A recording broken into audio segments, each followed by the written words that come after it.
Welcome to the Aerospace Advantage podcast. I'm your host, John Slick Baum. This week, we are on the road in Oshkosh, Wisconsin at the AirVenture Airshow. It is an epic event in aviation circles, and for good reason. Over 500,000 people from around the world gather here, most of them flying themselves to the event in their own airplanes. They camp under the wings of their planes, in tents next to Cessnas, various warbirds, and even private jets. One year, I even saw a member of the Royal Canadian Air Force Snowbirds demonstration team camp next to his jet. The show line is massive, stretching a few miles along the runway, while also extending to the length of a crosswind runway. So picture a gigantic L-shaped setup with massive ramps, display halls, various forum stages, and a huge camping field for those who drive to the event, and a bunch of other events that are occurring at the Experimental Aircraft Headquarters building, the group that runs this event. Truly, it is an awesome place and center for aviation. So just like everybody else, I was lucky to fly here in Oshkosh this week, and I flew in an L-39, which is an Eastern Bloc trainer. I've got Doug with me. So Doug, how did you arrive to Oshkosh? Hey Slick, it's awesome to see you. Normally we're back in DC when we meet up, but Oshkosh, you get to meet buddies from all over the place with aviation, so it's awesome seeing you here, and we both have a passion for this stuff. I've arrived in Oshkosh in every imaginable way that you can think of, from a B-17 to a T-6 World War II era trainer. This year is comfort cruising in my friend's Bonanza. But it's something that it's really interesting. We're here to talk Airpower and all that, but just as a point of information for the group, we always get this question: what's it like to actually arrive? And there are a bunch of ways to do it. It's intimidating for a lot of people, and having done it a bunch of times, I get it. They basically, for most aircraft, they funnel you in. Think of a basket where you get into a chute, and so there are waypoints throughout that are geographic locations, and so there are towns out in the Wisconsin countryside, and they basically line everybody up. There are two general tracks, those that are a little lower and slower, and those a little higher and faster. They route you in. You are landing on two basic runways. There are colored dots on the runways. Once you get on point for your approach, kind of base to final, they tell you what color to aim for. You touch down, you turn off as fast as possible, normally into the grass, and then they route you into a variety of different parking areas based on the type of aircraft you're with. But it's like you were in a jet, so you were in a totally different deal. What was it like for you? Well, I had two different scenarios in front of me. One was luckily being a previous airshow guy and knowing the airshow community and having a few phone calls. Initially, I was just going to get a slot to arrive during the airshow, which was going to be great. And they would just make a quick announcement, hey, here comes Slick in an L-39. And as long as I met that timing window, it was really just going to be flying to an airport like anybody normally would and talking essentially to the control tower, which would have been the air boss. But they were very, very efficient with the airshow. And when I flew in, I tried to contact the air boss. They said, we gave it back to the air traffic controllers, which, to your point, in my mind, you go, oh man, I had the easy pass and now I don't have it anymore. But for the warbirds, luckily it is pretty easy compared to what you described. You basically fly over to one town and you make that radio call, and then there is a little island right off the coast of the lake next to the airport, and essentially you circle over that and they sequence you in. But for me, I just reported the town, and then I reported that I was at Warbird Island, so easy for me to remember. And they just said, hey, come on in for a straight in to runway 36 left, which is great. So setting up for a straight in just like you normally would on an airliner.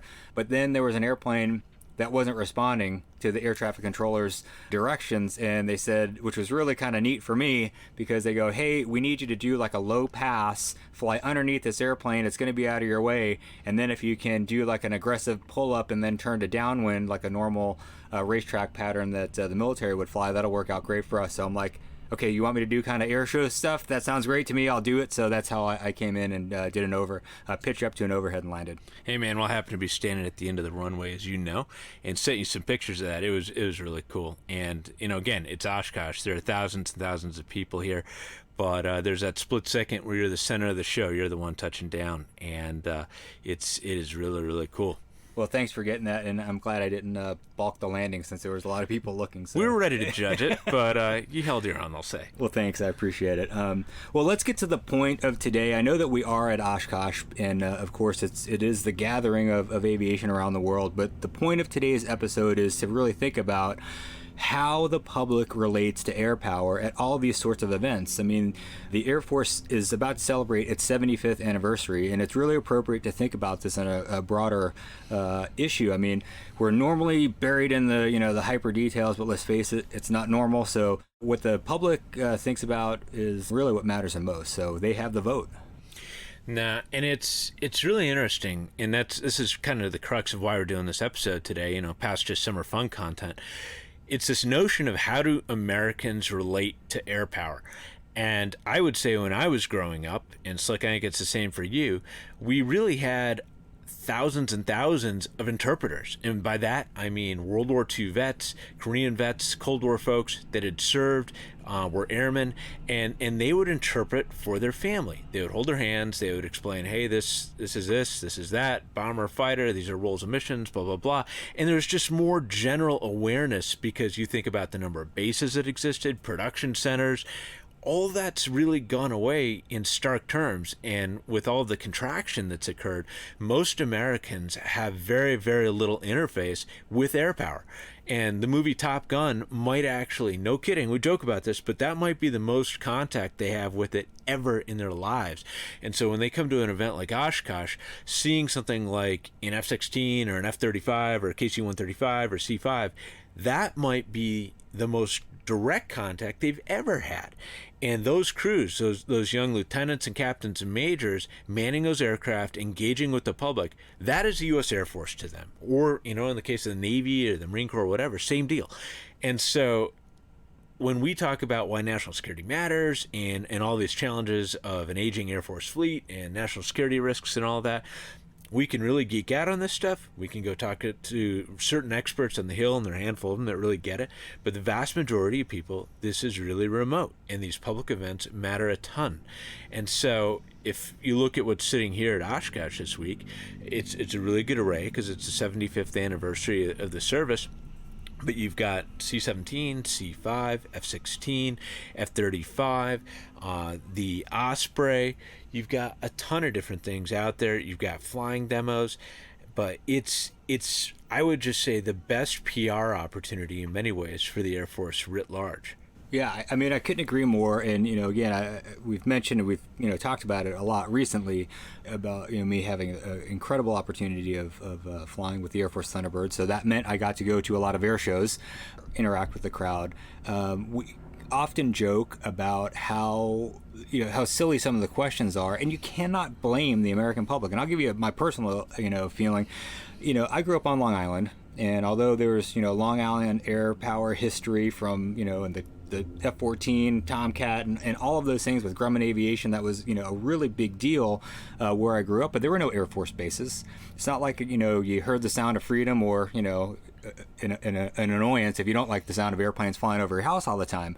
There's just not a lot of exposure. And so, obviously, really, this is the only way that you can bring the Air Force to the general public. And again, to your point, I think in generations past, they probably had an uncle or a grandparent or an aunt or somebody who served in the military. And I think those numbers are really dwindling a lot today. So just from a family, organic way of having exposure to the military, they're really not getting it. And so now we got to bring that to the American public. Now, and dude, just back to your New York point, let's just do a quick thing in Long Island. I mean, before, Long Island was Airpower, superpower. You had Grumman, you had Republic, and just over the horizon, you had Curtiss. I mean, these are massively important companies. You had Mitchell Field out there on Long Island during World War II. I mean, people back then were surrounded by it. Now, nothing. I mean, those are empty production sites and empty bases.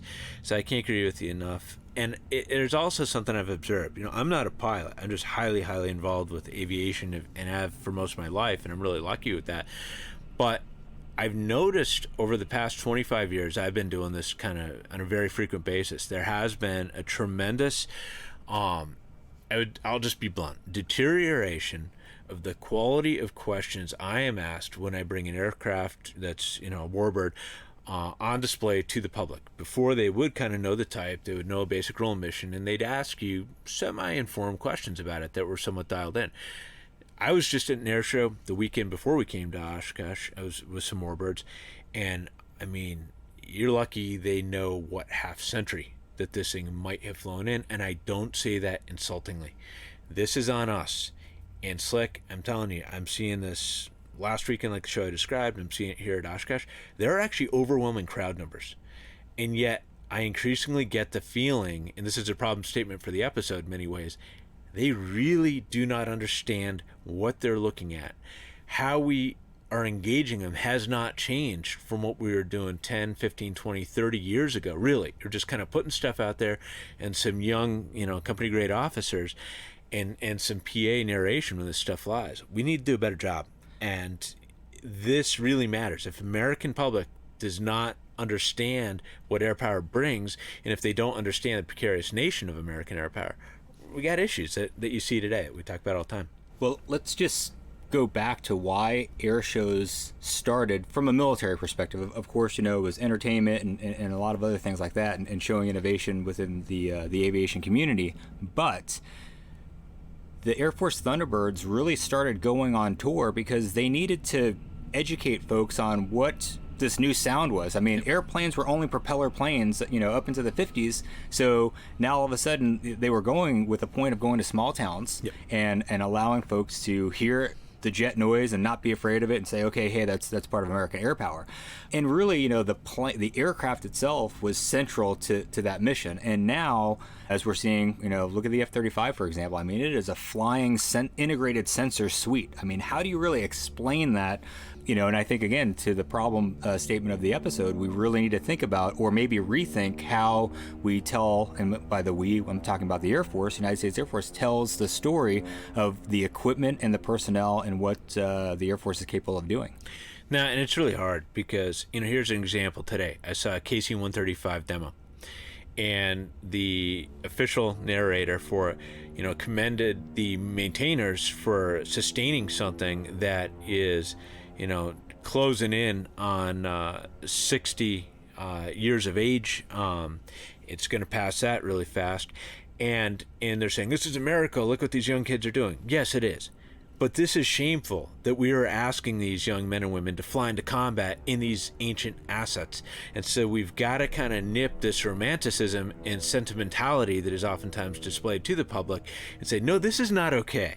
And that is where Mitchell comes in, because that captain can't really do that. I get it. They have handcuffs and what they can say, but there's got to be a way to nuance it and to say that F-35 is awesome, but guess what? It is only about, fifth gen writ large is about 20% of the fighter fleet. That is not good. There are only 20 long-range stealth bombers, the entire inventory, until B-21 shows up. That is not good. We've got to be more comfortable owning the problem statement publicly. So I can say this now? All right. So, Doug, and I throw this out as a statement and a question, but as folks may know that have listened to the podcast, and how we met was when I was an Air Force fellow doing a strategic communications plan. And I worked with public affairs, and you walk around the halls of the Pentagon, and you have the chief of staff saying that the Air Force is the oldest, the smallest, et cetera, as we've said many times. And then you turn the corner on the Pentagon, and there's a picture of the B-52 with a grandfather, a father, and a son standing in front of the same tail number, so proud that 3 generations flew the same airplane. So which is it? Are we really proud of the fact that we can keep a dinosaur, on Earth or in the air, I guess I should say? And of course, we have to be proud of the maintenance folks. And, I'm a prior enlisted maintainer, so I'm totally understand the challenges that they have. But I think, to your point, the Air Force really needs to decide what the future is, where we're going, and really not bragging at the fact that we can keep nearly a 70-year-old machine in the air. No, totally. And that kind of flips to the other part we wanted to talk about that you see at these events, especially Oshkosh, and that's the warbirds. And I think where I get it, people in uniform have to toe a certain line. These historic aircraft, and they're mainly from World War II that you're seeing, but there's some from Korea and Vietnam. Those are now owned by private individuals that have chosen to invest their resources in making these aircraft accessible to the public. And why they're so important to air power people today is that the lessons that embody them are really that capture people's imagination. I mean, you go to Barnes & Noble, you see books everywhere on this stuff, or go check out Amazon. Obviously, it's everywhere. Make movies about this. This is what we like to watch. And the lessons have kind of generally been accepted as the way, and you're not dealing with egos that are currently in power and all of that. And so here's, today I've seen a B-17 fly by numerous times here, which is incredible. I love that. And the lessons surrounding that are so applicable today. I mean, you think about the B-17 comes out before World War II. They can barely squeeze the thing into the acquisition budget. We literally had just a dozen of them initially. And then when World War II hits, we again have a little bit bigger fleet, but not much, a very small number of aircrews and maintainers. We spent 1942 and 1943 just staying alive with that force. We could only project enough power with those B-17s and B-24s and others like it as we could bring back and regenerate tomorrow. So you couldn't really play for knockout blows and really crippling the enemy. You were playing to stay alive. That is a way different strategy than winning, and it's dangerous as hell. And we lost a lot of guys because of that. When I see that B-17, I can talk to people about that. They are interested in it, they want to learn about it, and I can then say, guess what, the B-52 over there, cool, I get it, I respect that it's still here and good on the people doing it, but that is not going to work. And we cannot, and right now we have the smallest bomber force in our Air Force's history ever, and it's the oldest. This is not good. Look at this B-17. It wasn't until 1944 that we had enough air crews and B-17s to actually do really, really knockout blow, 1,000-plane raids we've all heard about that really took down elements like the petroleum industry or other elements of manufacturing that really netted strategic effects. And I mean, it's like you've been walking around. What's your favorite thing you've seen? Well, I tell you, I really appreciate all that you said. You said one word when we were talking earlier, the romanticism, and that is what I get, especially from being so grateful for the greatest generation. And we're both Stearman owners, so I think we kind of toe that line, if you will, to make sure that people understand what that generation did during World War II. And I think it properly has that romanticism. One of the things that I guess you could put it under the camp of romanticism, but from an air power perspective, especially for me as a weapons officer, seeing the MiG-17 fly last night and going back to the history of, it is an amazing airplane, and especially for its time, it was groundbreaking. It was the tightest turning dogfighting airplane, and it really challenged the United States Air Force, not only from a technology perspective, F-86, and then even facing them again in Vietnam, Century Series airplanes, and then ultimately the F-4, where Robin Olds is so famous for fighting some MiG-17s, and then obviously MiG-21s, the subsequent fighter from there. But the fact that I saw that and I understood the air power connection to that, again, as we're saying, I don't think Americans really realize that the fact that an American owns an enemy airplane and now flies it around air shows, it's cool to see it, and we're not telling the story of the MiG-17, but it really is the story of American air power defeating such a technologically advanced airplane. And it also shows, frankly, that we won during that time frame. I mean, we don't have billionaires and other countries flying U.S. aircraft around in that regard the way that we are doing it on display. I mean, just like for myself, I flew in an L-39. I mean, we don't have other people in other countries flying T-37s and T-38s around on the weekends. No, indeed. I like that example because it cuts to your personal history, and it also cuts to this hubris that we see today. We just assume we're going to win. We weren't winning the air war in Vietnam when that first showed up because we were prepared for a totally different conflict, and that's why things like weapons school had to come into play, because we had to get back to basics with teaching fundamental skill sets with the air-to-air mission. And that's exactly where you spent so much time in the Air Force, and to see the history of that actually flying, and you lived it. I mean, you trained up airmen.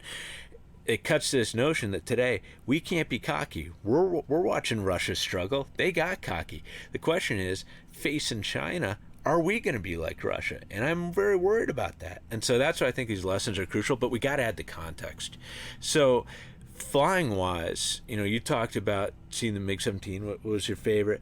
Anything else that you've enjoyed? Well, I mean, we just watched, and it was nearly a head-to-head demo of the F-35. So the Navy is here. They have two F-35s, and they just flew their demo. And then Kristen Beowulf then raged in the F-35. And for those that have not seen Beo fly the demo, I mean, she is putting that airplane to the test, and it is amazing. I mean, really the F-35 initially was, hey, it's not going to be a dogfighter, it's not going to have a lot of maneuverability, it's, single engine, it's underpowered, it's this big fat guppy looking thing, and the F-22 is where it's at, because the F-22 demo is amazing to really showcase what that air airplane can do. But I mean, Bayo absolutely crushed it, and I'm really, really excited and proud that the F-35 demo team is kicking butt. I mean, they're doing really well, but that they're showcasing what this airplane can do, because it's been such a huge burden on the taxpayer, as frankly, $1 trillion most expensive airplane acquisition, and it's, thank goodness it's doing exactly and going beyond what we thought it was going to do initially. Nah, and I will just kind of put that dig in there. Yeah, Bayo kicked the butt in the Navy, and yeah, that was nice to see. And my favorite thing, and this is pretty much any air show, is really the Heritage Flight, which she joined up on and participated with the legacy aircraft. And it's kind of changed every day at Oshkosh. Today it was with a Mustang. Yesterday they had a Skyraider and a Mustang. The day before that it was 4 Mustangs. But again, it's bringing all these lessons together, and as far as I'm concerned, it's one of the most poignant parts of the display. Well, Doug, one of the really cool things is you and I could sit here and pontificate, but I really had a great opportunity to meet up with a good friend, Rain Waters. He used to be the F-16 demo pilot, and he has visited and flown here a number of times. So at this point, we're going to cut it off, and we're going to go over to that conversation. No, man, it's been awesome. I love seeing you here, and it's going to be exciting hearing from Rain, because we all stand on the ground staring up, and we used to watch you slick. But to hear from somebody that actually crossed that line at Oshkosh and was flying one of the military demo things is pretty rare. So that's going to be awesome. Safe trip back, man. We'll catch you later. Thanks, you too. Well, Rain, it is awesome to be here at Oshkosh with you. I know we've been trying to get together for a long time and really just talk about airplanes, and have a great opportunity here at Oshkosh to do just that. And for those that don't know who you are, and this is not a trap, but can you give us just a quick rundown of your career? And for those that don't know, obviously you were the F-16, the mighty F-16 Viper demo pilot for a while. Yeah, best jet out there, right? That's right. Yeah, slightly biased, but no, thanks for having me on. It's funny how I've talked about it before. It's always a challenge to schedule these things and get people together, so it's cool we're able to do it here. But I started off as a FAPE, flying T6s, so first time instructor pilot. Did about 3 years doing that. In that cycle, I went and did a stint doing MC-12, so I got about 7 months, 8 months flying MC-12. So seeing the ISR piece of it, which was helpful later on as I went down the road, and later ended up flying the Viper. So I did an operational assignment at Shaw, and then at the end of that operational assignment, I was selected to be the F-16 demo pilot. So I did it for about 2.5 years before I separated from active duty. Awesome. It's one of those crazy things, and you and I both had the opportunity to hang out at air shows and engage with the American public, and it's amazing. Right. With the Air Force getting ready to celebrate its 75th anniversary, sometimes I'm astonished at how little the American public knows about Airpower. And, looking at the F-16, for example, I mean, you've probably been there and they go, oh, is that a nuclear bomb on your wing? Right. You're like, no, sir, that's a fuel tank. Or, wow, you have a hook on the back. I mean, what's it like to land on an aircraft carrier? Right. So, you have tremendous experience. Why do you think it's important, that the American public understands Airpower? Well, there is a statistic which I will butcher, but it comes from recruiting. If you back up to like the 1970s, over half of Americans had someone who immediately served in the military, and now that number is down in the teens. So air shows are a great way to interface with the public. Rarely does someone get the opportunity to get up close and personal and get a tour or see some kind of DoD asset so close. So air shows, the doors are open, the gates are open, people can actually get in, get close, sometimes even sit in a jet, touch a jet, and see it operate in the sky when we're going out there and performing. And again, it's so important for the American people to understand what the Department of Defense does, what the Air Force does, what Airpower can do for you. And usually they're only seeing that on a soundbite, on the news, potentially if something bad happens, right? Right. And some kind of accidents, which is sensational, or maybe they get a news article, or maybe they know a friend of a friend that, oh yeah, he flies planes, but they don't really understand just how important it is to have a military that can go out there and own the skies. So, right. Yeah, it's the deterrent piece, right? Absolutely. And we talk about that quite often on the podcast. And I want to get your take on, if you were king for a day, how do you think we, and I say we since we're both former airmen, right. I guess we're always airmen, right? Yeah. We'll be forever. But if you were king for a day, how do you think we, the Air Force, could better engage with the public to make sure that they understand what Airpower is doing for them on a daily basis? You know, I do think air shows are a great way of doing it. Flyovers are a great way because, again, that's going to be a rare opportunity for most people to actually ever see these planes flying and what's going on.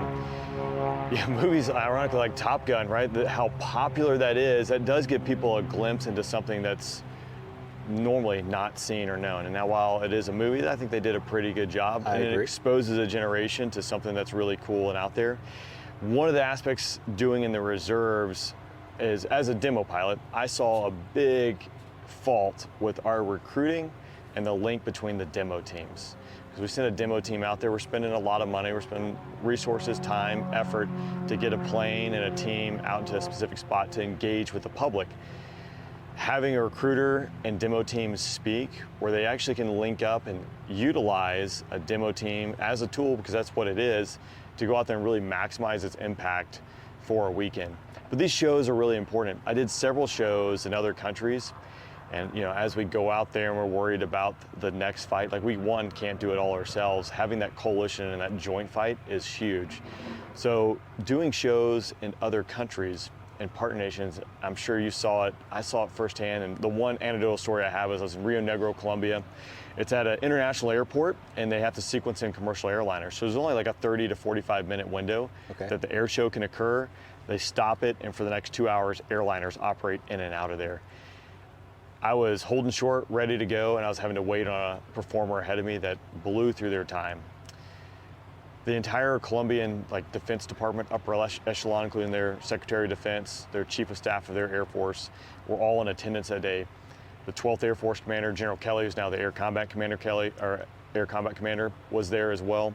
Because the Colombians, as a strategic partner, looking to upgrade their Air Force, looking at the next fighter they're going to buy, had all their people out there to see the performance capabilities of F-16, which was at 12,000 foot density altitude, roughly, which was impressive and challenging to fly in. Sure. But they're there to watch it and see it. And I think that translates to what we're doing with the F-35 and what's happening now with how that program is progressing and what the next fight might be. It turns out they canceled my flight, which became a very big deal.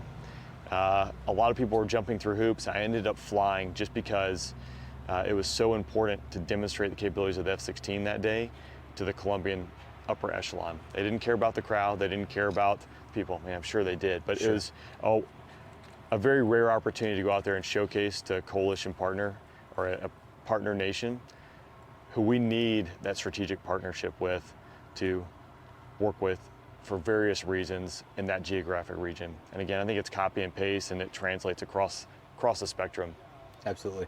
Yeah, and on the last podcast I mentioned, in 2009 we did a Asia tour, hit a bunch of different countries, a bunch of stops, within countries, and it was incredible to have that interaction from that coalition mindset. We have to build these bonds with partner nations, and then of course, hopefully they pick the U.S. side. So I'm sure that really spawns from a lot of the diplomatic engagement that we do, and air shows are certainly part of that. So now you've been away from the air show circuit a little bit, and luckily we're back here at Oshkosh. Right. What's changed from an Airpower engagement scenario since you left? Well, that's a good question. I honestly don't know if I've seen too much of a shift. It's been about 3 years since I've been out of the jet doing it. I see, when it comes to air shows, we still do a lot of the things that we were doing, good and bad. The one thing I really would like to see an improvement upon is how we're able to actually really go out there and spider out. A couple of years ago I made the joke I couldn't spell Instagram. I do think social media is the future. It is changing how we're doing things. These podcasts is another example of that. I see that technology and those forms of media being embraced more, because as we look around, everyone has that device in their hand, and that's how they're engaging, and they're doing it at 7 to 15 seconds a pop. Right. So being able to get that message out there quickly to hopefully capture the attention, and then possibly draw them to something such as a podcast where you actually can do a little bit deeper dive and fully understand something that's going on. So I do think when we go out there, we're specifically talking about, air shows and air power engagement, putting a demo team out there and displaying what that aircraft is capable of, right? And it's a show, so it's really not showing everything it's capable of. Right. but utilizing social media to expand that footprint to reach a broader audience for more than the 5,000 foot crowd line, you're going to get more out of it. Gotcha. Want to get a thumbs up if you think should we wait a second or you think we're good? Okay, perfect. I mean, if you like that kind of background, it kind of gives you an atmosphere like, yeah, we're right here. Yeah, for sure. And I apologize to my guys for having to edit this because I did make it easy for them. Yeah. Surprise. You know, to that point, one of the things that, and I'm going to kind of answer my own question to you, but I'm bouncing it off you. One of the things that I always enjoyed is when we had, you know, like a bomber flyby. You know, you think about the logistics and the strategic reach when they take off from Whiteman and you're, I don't know, in Miami or something. And they shack the TOT coming over the airfield. And of course, the crowd always goes wild when they see those assets come by. How do you think we could better leverage, you know, some of those other assets and get them involved in the air shows versus just fighters? Yeah, so that's a good point, right? Because the fighters they're sexy, they're loud, people want to see that. And when we have the ACC demo teams and the PACAF demo teams, you know, everything is scripted. They kind of know they know what to do. They're going out there and every weekend, rinse and repeat, how to maximize their impact. But that is a great point because as an Air Force guy standing in Miami, when the B-2 flies over, you know it took off from Whiteman Air Force Base earlier that morning. It has probably flown all over the country. It's refueled maybe once or twice, maybe not at all. Right. And all the pieces that are going into play to coordinate and make that happen, that translates to if that B-2, instead of being over Miami, needs to be over country X because there's bad guys there, that we can do that. Telling that story, like there was a U-2 that flew over here yesterday. You and I watching it know what it took for that U-2 to be overhead. Unless you know how the U-2 operates operationally, you're probably just looking up saying, that's really cool, and it is. Right. But when you back that up, just all the moving pieces that went in to make that happen, it truly shows you what we're capable of. So telling that story to the public is crucial. And we're talking air show specifically, I mean, that comes through the narrator. Right. And that's a huge piece of connecting what's happening to the loud thing or the quiet thing that's flying out in front of the crowd. Like that is critical to tell that story. Yeah, and one thing that you and I already know, but if that B-2 was doing that, that was just maybe 10% of the training that they probably got on that sortie, because they probably executed, you know, multiple other events on the, you know, 8 or 10 hour sortie or something like that. Because what other nation, one, if we just talk air show specifically, to be able to allocate resources to go out there and demonstrate a fraction of our capability, that's a huge privilege in and of itself, but it is a testament to what we're able to do. You know, at Shaw Air Force Base, where I was with the Viper demo, we had 3 F-16s attached to us, a team of maintainers, and while we did rely upon, you know, other parts of the maintenance squadron and the operational squadrons to support the demo team, inherently self-sufficient until something big breaks, and then, you know, every unit there is utilizing that. But the ability to be able to allocate those resources to go out there and demonstrate it is a testament. Being able to maintain that and sustain that, I think that's down the rabbit hole of like, how do we ensure that? Because most nations can't afford to just chop off X number of jets to go out there and do performances all the time. They have to have a dual role. Absolutely. No, it's absolutely incredible. Well, I know we're going to get short on time on the podcast. I just want to give you the opportunity to say anything or you know, tell us about what you're up to and anything else about Airpower. Well, Slick, I really appreciate it. I have a podcast as well, the Afterburn podcast. Again, it's slightly different here, but we're telling a lot of stories, capturing those. I know you're going to come on the podcast. It's always great to, you know, dig a little bit deeper into the person, the fighter pilot, the bomber, whoever it might be on there, and kind of peel back the onion, if you will, and figure out what makes them tick and maybe a cool story or two. So I do appreciate you taking the time to let me jump on the podcast here today. Yeah, likewise. And you know, you mentioned social media and you just said ticks. I know you're not a big dancer, but are you on TikTok as well? I am on TikTok. That's a whole nother discussion in itself. I'm not super active on it. I do have, some concerns about TikTok, I think, as like probably most of us do. Right. But yeah, there we go. No, I do appreciate that. And really, to your point, I mean, you were the guy that kind of broke the mold on leveraging social media to reach exactly the audience that we're trying to reach by telling the Airpower story with the youth, and they are the next generation. They're gonna carry the Airpower torch into the future. So absolutely, awesome. Yeah. Slick, appreciate it. Hey, thank you. With that, I'd like to extend a big thank you to our guests for joining in today's discussion. I'd also like to extend a big thank you to our listeners for your continued support and for tuning in to today's show. If you like what you've heard today, don't forget to hit that like button and follow or subscribe to the Aerospace Advantage. You can also leave a comment to let us know what you think about our show or areas you think we should explore further. As always, you can join in on the conversation by following the Mitchell Institute on Twitter, Instagram, Facebook, or LinkedIn, and you can always find us at mitchellaerospacepower.org. Thanks again for joining us, and we'll see you next time. Stay safe and check 6.